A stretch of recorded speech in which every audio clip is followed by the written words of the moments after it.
Have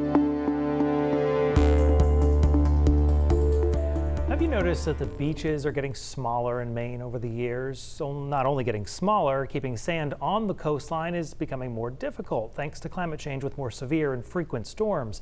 One group thinks they have a solution to change that. In our latest Maine's Changing Climate series, News Center Maine meteorologist Jason Nappy speaks with two members of the group, gathering experts across the Pine Tree State to tackle a big climate problem that is getting worse.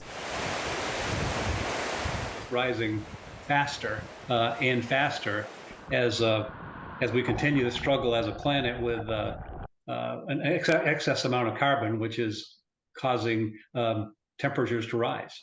Peter Hanrahan owns Hanrahan Environmental LLC, a consulting company helping to save part of the Maine coastline.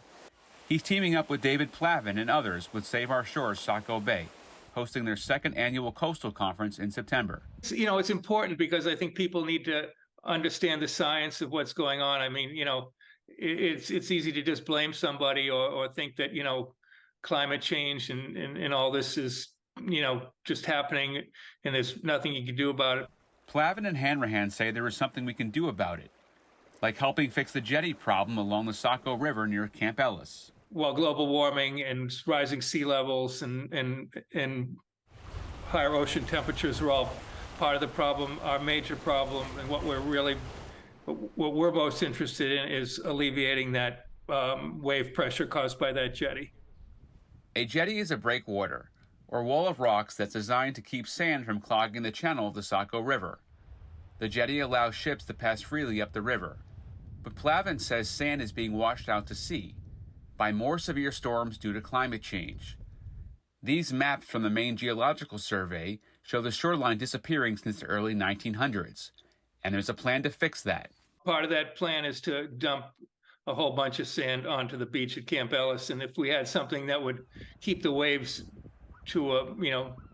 keep the waves away, or at least lessen the strength of them, that sand would last a lot longer. Hanrahan says another option is the proposal to use wave energy to keep the sand from going out to sea.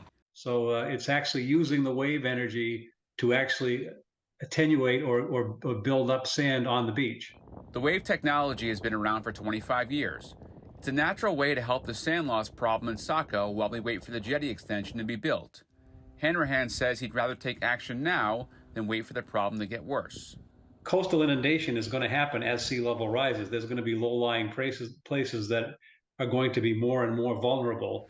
The $45 million jetty project could start as early as the end of the year.